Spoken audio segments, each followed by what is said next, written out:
Te rends-tu compte que même le samedi, je viens te déranger afin de te proposer du petit contenu Marvel? En veux-tu? En voilà. Nous allons parler tout de suite de Loki saison 2 puisqu'elle se découvre petit à petit. Il est vrai que récemment, je crois, sur Nuage notamment, on en avait parlé du fait que eh bien, les trailers normalement devaient sortir pour la San Diego Comic Con, sauf que étant donné qu'il y a eu donc la grève des scénaristes, ça a un petit peu chamboulé les plans de Marvel Studios concernant des panels qui étaient donc prévus pour la San Diego Comic Con. Ne vous inquiétez pas, normalement, il y a toujours des panels prévus pour Marvel Studios, mais un petit peu plus diminués, dans le sens où, a priori, alors sauf s'ils ne font pas des sorties classiques, entre guillemets, de trailer, comme on l'a pu l'avoir sur du Gardien de la Galaxie ou encore du Quantum Mania, ils peuvent sortir les trailers quand ils veulent, ou même pour The Marvels, notamment, le dernier en date.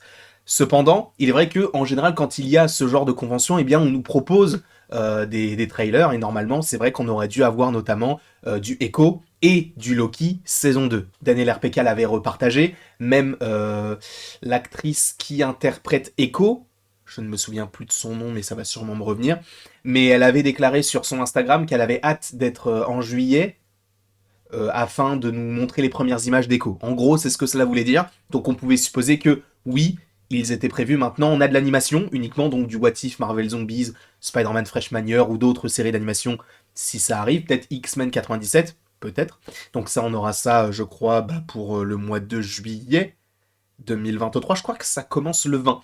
Mais on n'est pas là pour parler de ça, on est là pour parler de Loki, puisque vous n'êtes pas sans savoir que eh bien, la série, donc comme je vous l'ai dit, se découvre de plus en plus. Donc une date de trailer, je ne sais pas quand le trailer pourrait sortir, mais on va dire aux alentours de juillet-août, puisque pour rappel, la série Loki sort le 6 octobre 2023, donc si je ne dis pas de bêtises, ça revient un vendredi, donc pendant 6 vendredis d'affilée, on aura 6 épisodes de Loki, si il n'y en a pas 2 qui sortent le même jour, puisque par rapport eh bien, à la première saison, on reste sur un format de 1 épisode par semaine, là où pour Echo, c'est différent, tout sort le même jour, mais eh bien, on a le synopsis qui aurait été révélé. Vous aurez évidemment le lien du site sur The Direct dans la description.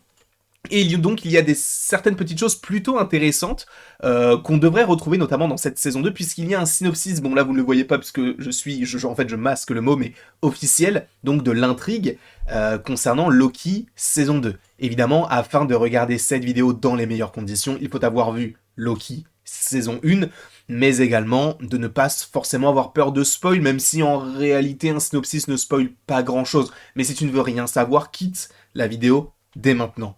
Le fait est que, bon, là, ils expliquent un petit peu que Loki a une saison 2, tout ça, voilà, c'est pas très intéressant. Moi, ce qui va m'intéresser, vraisemblablement, c'est ceci, puisque Loki, saison 2, et on va évidemment analyser, pas mot pour mot, mais on va analyser ça de manière assez précise. Loki, saison 2, donc, reprend à la suite de la finale, enfin, du final, du coup, choquant de la saison 1, lorsque Loki se retrouve dans une bataille pour l'âme de la Time Variance Authority, donc de la TVA. Donc en gros, ce que cela signifie, c'est qu'en fait, la saison 2 prend place juste après la saison 1, pour rappel, pour ceux qui ne le sauraient pas, ou qui l'auraient oublié, la fin de la saison 1 de Loki se termine avec une sorte de cliffhanger, où en gros, Loki et Sylvie, enfin surtout Sylvie, va tuer celui qui demeure, va envoyer Loki dans une TVA, elle, on ne sait pas où elle va aller, c'est justement, on va y venir notamment, et lorsque Loki donc revient dans cette TVA, on voit que toutes les variations se croisent, donc on suppose qu'il y aura donc des événements qui vont devoir être annulés, qu'on va voyager à travers le multivers, et en plus de ça, eh bien la statue des maîtres du temps a été remplacée par la statue d'un Kang, donc lequel est-ce, je ne sais pas, est-ce qu'on le verra vraisemblablement dans cette saison 2? Normalement oui, mais donc voilà ce qu'on nous propose en tant que fin de saison 1, donc avec un cliffhanger de maintenant c'est Kang qui dirige la TVA, qui est donc l'une des institutions les plus puissantes de l'univers Marvel, en tout cas dans le MCU. Bien sûr, certains vont mentionner le Tribunal Vivant ou d'autres personnages, enfin, ok, mais le fait est que pour l'instant, on ne les a pas eu. Alors oui, on a eu le Tribunal Vivant, mais que en Easter Egg, que ce soit dans Thor Love and Thunder, dans Doctor Strange in the Multiverse of Madness, et même dans la saison 1 de Loki, puisqu'on a une statue lors de l'épisode 5, donc vous savez, on est dans le néant. Donc, on a ça dans un premier temps, donc la saison 2 devrait se baser juste après la première, en tout cas devrait se dérouler juste après la première, avec Mobius, Hunter B15 et la chasseuse B15 et une équipe de personnages nouveaux et de retour. Loki navigue dans un multivers en constante expansion et de plus en plus dangereux. Alors on va s'arrêter là. Alors déjà, Mobius, bah bien sûr c'est Owen Wilson, mais qui est le chasseur ou la chasseuse B15? Eh bien tout simplement, la chasseuse B15, c'est le personnage qui était déjà présent dans la première saison. Vous savez, c'est le personnage qui était un peu tout en grognon, mais quand Sylvie lui a ouvert les yeux, là elle a compris qu'en fait elle ne faisait pas vraiment partie de la TVA, et c'est notamment le personnage qu'on retrouve à la fin de la saison 1 de Loki, qui découvre que les flux éternels, le flux éternel temporel se disloque, et elle est avec Mobius à ce moment-là. Donc on suppose que ça se passera juste après, sachant qu'il précise qu'il y a une petite équipe de nouveaux personnages. Donc a priori, je crois que dans la saison 2, on devrait retrouver le superbe personnage du nom de Kazé, qui ne servait strictement à rien dans la première saison. C'était uniquement un petit employé de la TVA. Voilà, il se servait donc des pierres de l'infini comme presse-papier, c'est bon, vous vous en rappelez. Et bien sûr, normalement, nous avons le personnage, alors interprété par Kiwi Kwan, mais je ne sais plus comment il s'appelle, mais je crois qu'il y a un V dans son nom. Et en gros, le personnage donc de Kiwi Kwan devrait jouer une sorte de Q, entre guillemets. Donc Q, dans James Bond, pour rappel, c'est celui qui lui crée ses gadgets, etc. Et bien, ce personnage-là, donc joué par Kiwi Kwan, qui a reçu d'ailleurs l'Oscar pour Everything... Everywhere, All at Once, si je ne dis pas de bêtises, eh bien c'est lui qui va le jouer. Il jouait notamment Data dans les Goonies, il jouait également 2001 dans Indiana Jones, bref. Il est donc de retour sur cette fois-ci le petit écran, et du côté de Loki, et c'est lui qui, normalement, ça devrait être un allié. Normalement. Mais continuons donc cette petite lecture, si vous le voulez bien, et je clique juste ici, voilà. Et donc, ils vont à la recherche de Sylvie, puisque je vous rappelle que Sylvie, on ne sait pas où elle est allée. Qu'est-ce qu'elle fait? Est-ce qu'elle... Parce qu'en fait, attention spoiler, mais je vous avais prévenu, en fait, normalement, si je ne dis pas de bêtises, il y a des photos de tournage qui ont fuité, où on va découvrir que Sylvie travaille dans un McDonald's. C'est bizarre, mais en tout cas, peut-être que c'est une variante de Sylvie que l'on connaît, et donc ils vont un peu galérer à retrouver la vraie. Peut-être que juste elle a envie de vivre la vie qu'elle n'a pas réussi à vivre quand elle était plus jeune, et donc vu que la TVA lui a un peu volé une grosse partie de sa vie, elle a voulu se venger, et là elle a terminé son plan entre guillemets, donc il faut qu'elle se reconstruise, et peut-être qu'elle va enchaîner des petits boulots, etc. Et donc on part à sa recherche. Ok, on va également aller à la recherche du juge Renslayer, ou en tout cas de la juge Renslayer, pour rappel, donc c'est Ravonna, ce personnage qui est vraiment... je la déteste, mais elle joue bien, pour le coup, l'actrice qui l'interprète, parce que sinon, on l'aimerait bien.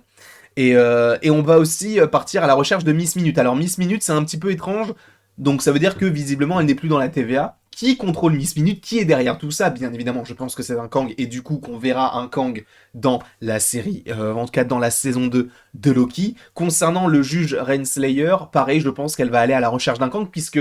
dans les comics, déjà, Renslayer et Kang sont en couple, puisque je crois que dans les comics, Renslayer, c'est une reine, Ravonna, la reine Ravonna, enfin la princesse Ravonna Renslayer. Donc voilà. Et de la vérité sur ce que signifie du coup avoir un libre arbitre et un glorious purpose, entre guillemets, donc ce que dit Loki en général, donc un but glorieux. Voilà le synopsis de Loki. Donc on va surtout partir à la recherche, et normalement ce sera eh bien une aventure multiverselle. On devra aller dans telle ou telle ou telle dimension. Déjà on sait qu'il y a une scène qui a pas fuité mais qui a été dévoilée officiellement en tant que scène post-générique du film Ant-Man et la Guêpe, Quantum Mania. Je vous invite évidemment à aller voir les vidéos qu'on a faites sur le sujet, puisque je crois qu'il y en a une, notamment sur les scènes post-génériques de Ant-Man et la Guêpe, Quantum Mania. Et en fait normalement c'est une scène qui est tirée de la saison 2 de Loki, où on retrouve donc un Kang qui a des cheveux longs, et en gros, il crée une sorte de machine, mais qui n'est pas forcément une machine qu'on utilisera à l'époque de cet épisode-là. Bref, quoi qu'il en soit, je vous remercie d'avoir regardé cette vidéo. N'hésitez pas à me dire en commentaire ce que vous en pensez. Est-ce que vous êtes hypé par la série Loki? Je ne vais pas trop m'avancer. Je pense que c'est, sans compter Secret Invasion, puisque nous sommes en plein dedans, que c'est la série que vous attendez le plus, puisque les seules séries qui arrivent du côté de Disney, il y a Ahsoka, mais à mon avis, bon, voilà, sachant que je parle à un public Marvel, je ne sais pas, peut-être que vous êtes hypé par Ahsoka. Il y a également Echo. Bon, entre Loki et Echo, je pense que le choix est vite vu.